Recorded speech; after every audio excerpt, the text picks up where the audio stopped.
what do we need to get into DMR? First thing you need to get into DMR is a DMR ID. So before you buy anything, you need a DMR ID. So on there we've got www.radioid.net/register. You go there, you fill in a little form on the website, you send them a copy of your amateur radio license certificate. Yeah, any level of amateur radio license certificate they'll accept. All over the world they take licenses, so they are quite used to seeing UK ones and that, but they're normally pretty quick at coming back, but they do need to see that you've got an amateur radio license. So that's one of the things that makes DMR and some of these other digital modes different to some of the internet based ones, is it is an amateur radio mode. You need an amateur radio license. Once you've got your DMR ID, what else do you need? A new laptop, looking at this. So that's just a little bit of, you go into there, you enter your call sign, email address, password. The next steps are going to be to upload your certificate.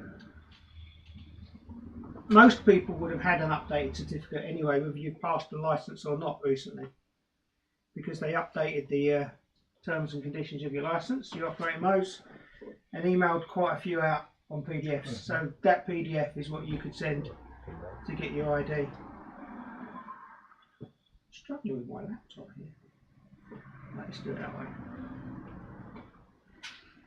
After you've got your DMR ID, the next step I'm going to go is to say go and sign up for Brandmeister, because Brandmeister is the most popular side of DMR. As we've already seen, DMR is horrendously complicated. There is a lot that goes on in the internet and the back end to make these digital networks work. All sorts of servers, all sorts of things that help all of these rooms, as we've spoken to, and the DMR talk groups work. Grandmaster's the biggest one. We'll be talking about Talk Group 91 a little bit later, which is one of the biggest ones of all the digital networks, and that's a Brandmeister talk group. So if you want to get into any of the big ones, you need to have that. And we'll have a look at what we do once we've done that in a minute. Once we've got a DMR, once we've got our Brandmeister login, we need to set up what's called a self-care password. This stuff is going to become more relevant in the next few steps, but before we touch any of the hardware, this stuff needs to be prepared. Right, on to the more fun bit, the hardware. So as we can see, the picture there and what we've got on the table. I don't think the slides are changing though. No, not at all. It's got to do with the DMR. Is that doing it separately then?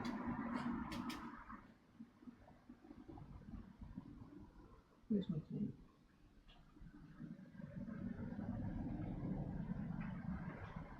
You're actually doing something different.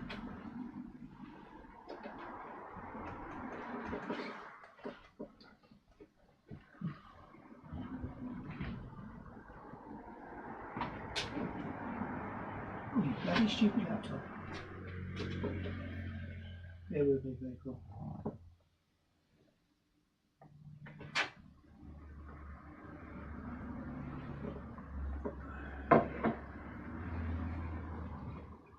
Right, are we seeing what we're seeing now? Yeah. Yep. So it's a bit confused about what screen we're looking at. Go to slide 4, that was the one we were missing. Brandmeister account. Yep. I'll share this document because it's not a bad little document now. I've knocked it together in the order of what you need to get started as well. And it's here to give me some notes. You get a self-care password, and then we can start looking at the hardware. So the hardware in the box, cheap Chinese radio, £40 from AliExpress. These radios, less than that sometimes if you time it right. And the hotspots. This is a hotspot, and that's what's inside this little box. This is actually the bits that are in this box because I took pictures of it as I built it the other day. So inside, can you see my pointer on the screen? Yeah. Inside we've got the metal case. This bit with the screen on is the actual radio board on top. So that's the bit that does the clever stuff of talking to the DMR. And underneath is just a standard tiny little Raspberry Pi and an SD card. That's about, the little boards on top, about £12 from China. The Raspberry Pi, £12 to £15. You're looking at about £40 to £50 worth there, again depending on when and where you buy it from, to put one of those together yourself out of parts. So what do you need to do to build one? First thing you do is solder those pins on. If you do it like I do and buy it the cheapest way possible, you can buy the Raspberry Pis without the headers on, which saves a few quid. And you always get the headers with the board anyway from China, so I solder them on. So the first thing I've done is solder them on. And I like them in the split form like that. You do see some of these put together with all the header pins. The only problem you'll find is, I don't know if you can see those legs that stick out under this board. Yeah, they connect to the others. They're short. Yeah. So if anybody ever does build one of these, build it like that. You only need that much of the header pin. You don't need the whole lot. Then you won't have any risk of this board on top. And you don't have to have this board, this little display board, shorting out on the legs underneath. So that's why I always do it that way as well. Once you put it together, you can screw it all together and put it in the box. So that's the Raspberry Pi on the bottom, the board plugged in the top. And one thing I'm going to add here is never switch these on without the antenna. And you're not supposed to operate radios anyway without antennas, but these will definitely blow the output transistor if you switch these on and they start to transmit, because the output transistors on these are tiny. So they instantly go if you switch these on without the antenna connected. So after we've done the hardware, see if I can get it out. Here's the bit that most people struggle with, to be honest, and that's getting the program onto the SD card, because that requires a computer. You've done this a few. You've done this a few times, Kerry, haven't you? There's something called Pi-Star, which I'm sure, if you've ever got anywhere near to digital radio before, you'd have heard of. WPSD, which is the software I'm going to talk about that's on here, does what Pi-Star does, but it's a more updated version. It's nicer to use, it looks nicer. We'll have a little look at it if I can get it connected a little bit later. But the screens are nicer. It just, for me, is more reliable and easier to set up. So that's called WPSD, but in all intents and purposes, you could say Pi-Star, WPSD, they're the same thing. Just the way they set up is slightly different. So I'm going to look at a basic setup for that. How do you get an image? And now, you go to the WPSD website and you'll download what's called an SD card image. To get that image on here, you need a way of connecting it to a computer, and that's what I use. It's a little USB stick that plugs the SD card into there. Once you've plugged that into the computer, it could be a PC or a Mac, because there's imaging software for both. I used a PC, in fact I used this laptop to do it, and I used a piece of software called Berliner Etcher, which is free to download. Once you've plugged your USB stick in, fired up Berliner Etcher, the first step we can see on the screen is that you show it where the image is. So if you've downloaded it, it'll be in your downloads file. You point the software at it, you tell the software where the little USB card is, and then you tell it to flash. It basically writes the image to the SD card. Once that's finished, Quick one on there. Throughout the whole exercise, you will get windows telling you that the card's corrupted. Please sort out. It's mainly because the software it's writing across isn't Windows, so Windows doesn't like it, and it wants you to revert back to Windows. when it's finished, there's a, without getting too technical, there's a partition on there which isn't a Windows partition. That's exactly it. And because it doesn't recognise it's a Windows partition, it thinks it's corrupt.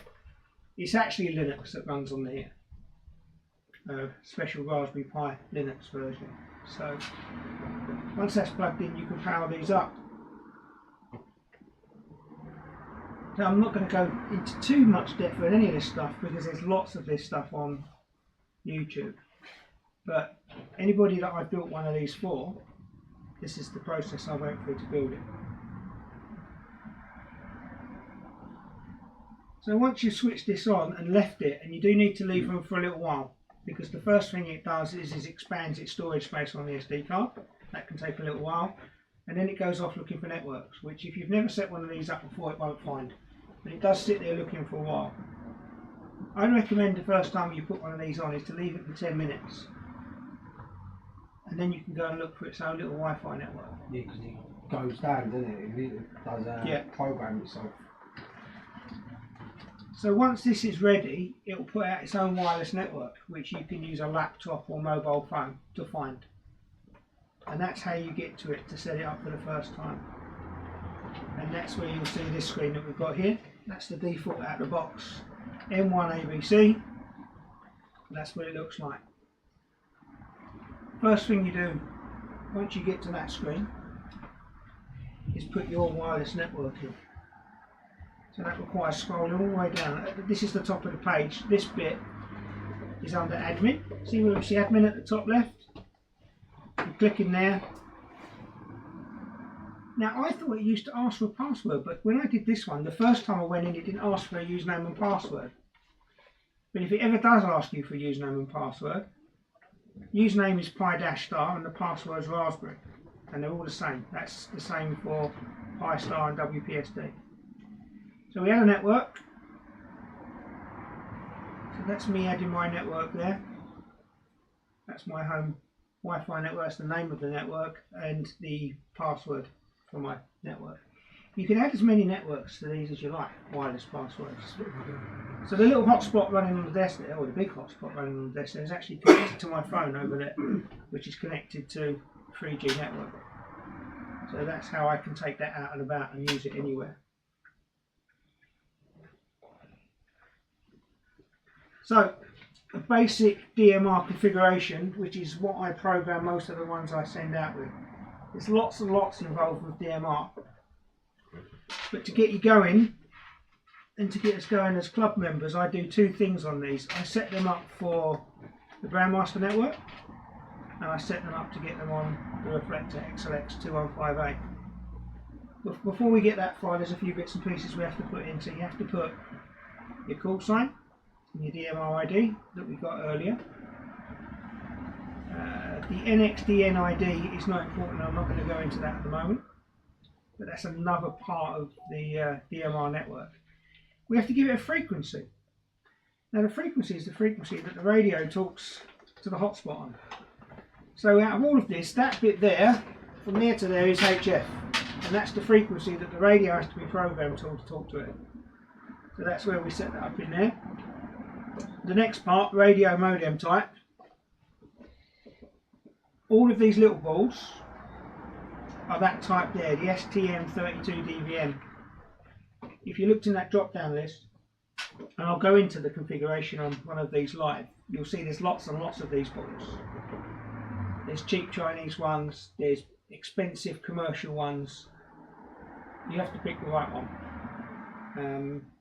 And there's often more than one choice as well, because you've got some people out there that write their own little bits of code to make these work. But that's the one that I found works with this one the most reliably. You don't have to touch the modem baud rate, and then you can set up some of the UK stuff. So set it up that you're in London, England, dashboard in English. That longitude and latitude is actually the longitude and latitude of my house. That's totally up to you if you want to put that in. Because, what's the location side of the digital stuff? APRS, it's written down there. So some of these radios, these don't, but some of them have APRS built in. So they will automatically broadcast where you are. But a lot don't. So if you manually put in a location, it will tell people where you are. So you can see where I am. The QRZ page, it does by itself. If you're looking at the back end of these hotspots, or if you're looking online, which it will show you people connected to different rooms, you can click on people's call signs and it will take them straight to the QRZ page, and that's where it gets it from. We're broadcasting it there. So this bit down here, which is where we configure the different modes, as you can see, D star, YSF, M17, P25, lots and lots of different digital modes. The only one I'm programmed this for is DMR. Because life's short and we don't have time to go into all of them today. But DMR, two sides of DMR. If you've got someone that will help you do it, like we are prepared to help you do it and get through some of these tricky steps, which are the bits that most people aren't used to, the computer side, the programming of the SD cards, maybe the building the hotspots, and I'll go a little bit more into what we do with the radios. Some of that is not quite amateur radio, some of it is more computer or electronics than amateur radio. What I've done here, people, take some of that out and lets you use them as amateur radio. But I thought I'd share the process of what's involved in doing these. This last little bit here, the OLED, that's this display on here. Now you can buy these boards without these displays and they'll work just the same.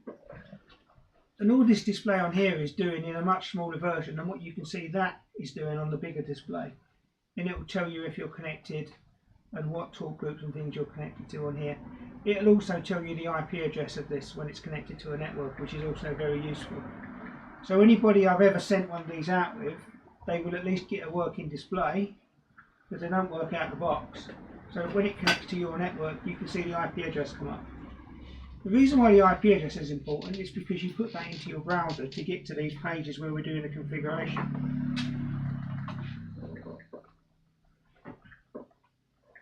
So this is where we look at the actual Grandmaster settings themselves.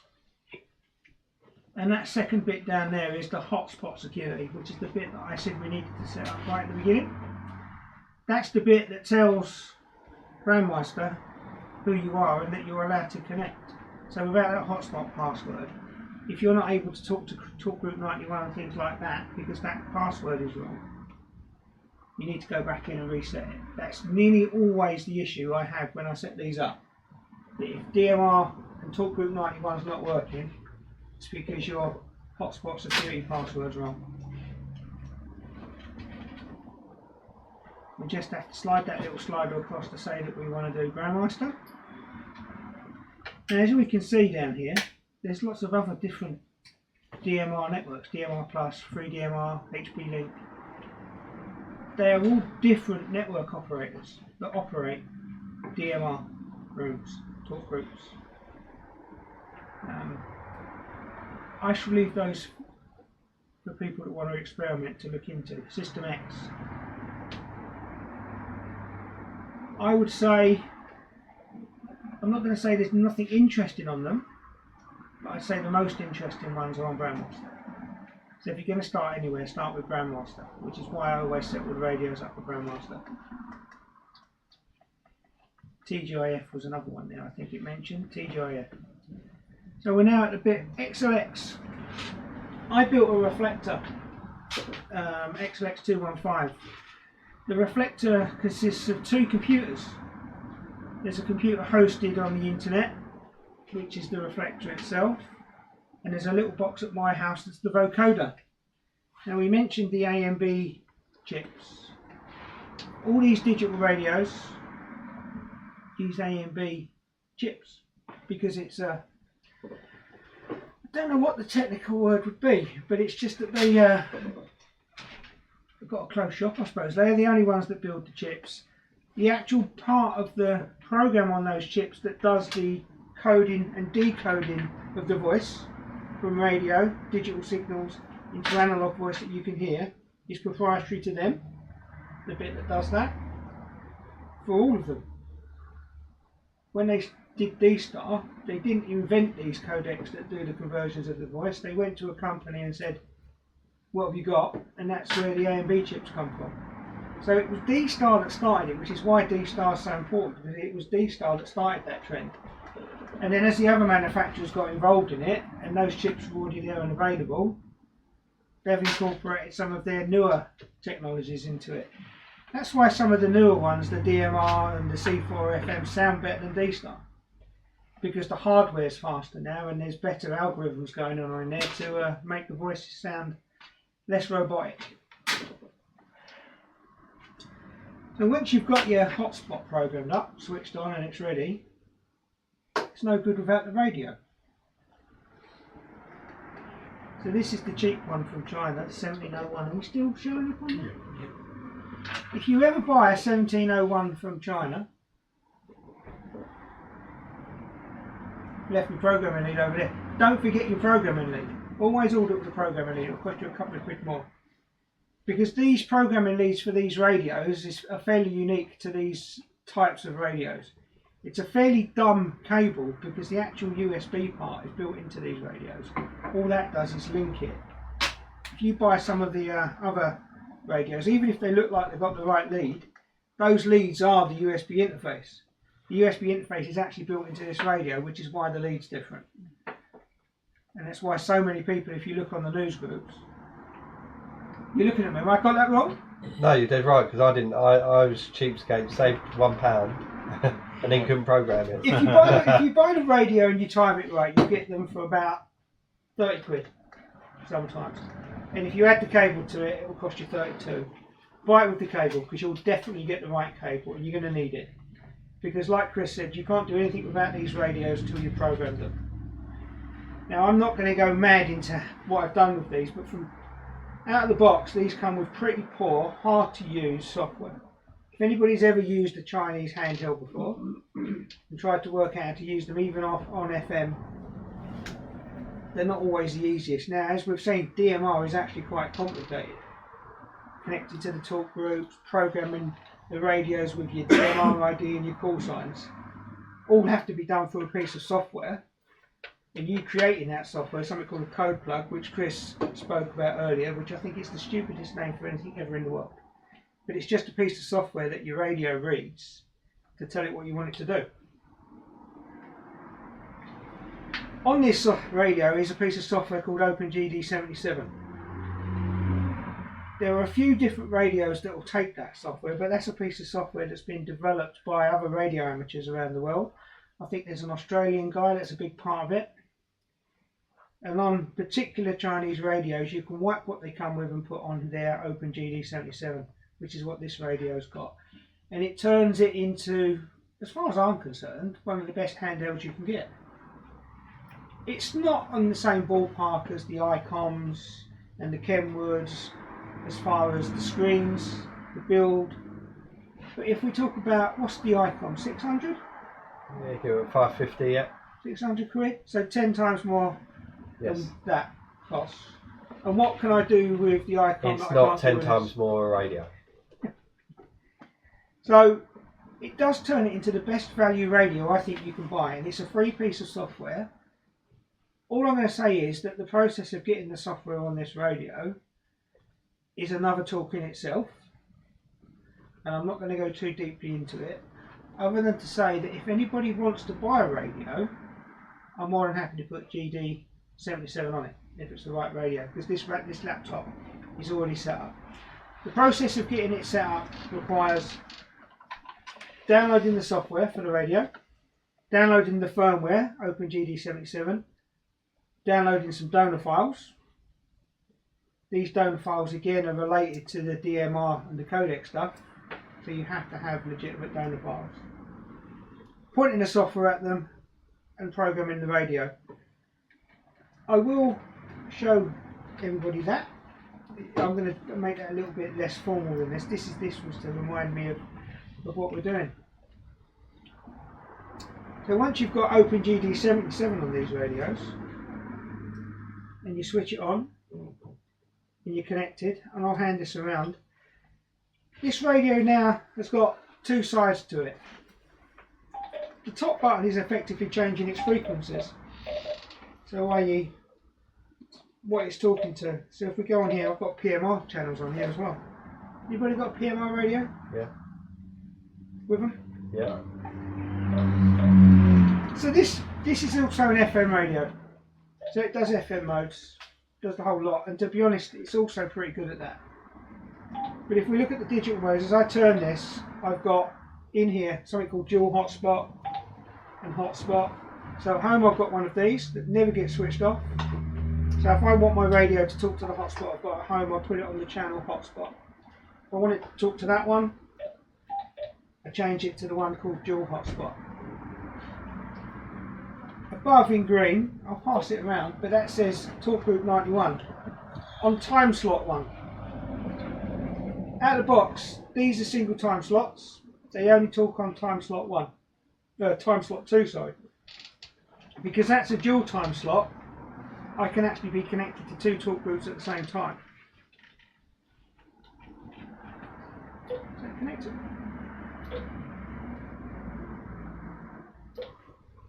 You did connect, didn't it?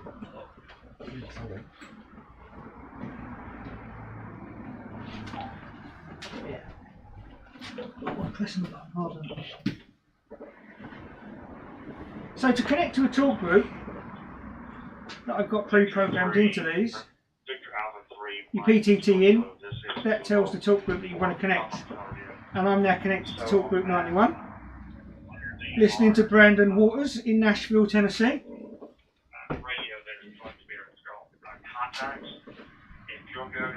So the bit from there to there is RF, and the rest of it to America is over the internet. So for less than £100 we can now talk worldwide. When I first started doing digital radio, and I think what got me into digital radio was because I bought an Icon that had D-Star on it, I connected to a reflector, which is one of the bigger reflectors on D-Star called REF030C.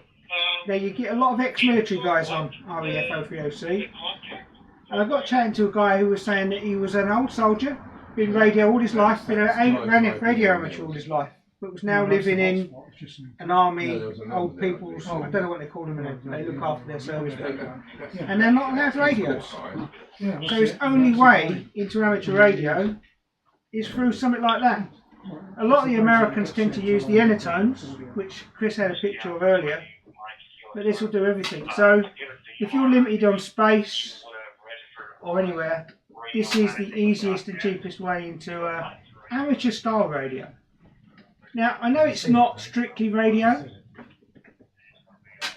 but if you're talking on it and you listen to these guys talking on Talk Group 91, it's amateur radio. Now, how could you break into him if you wanted to join them?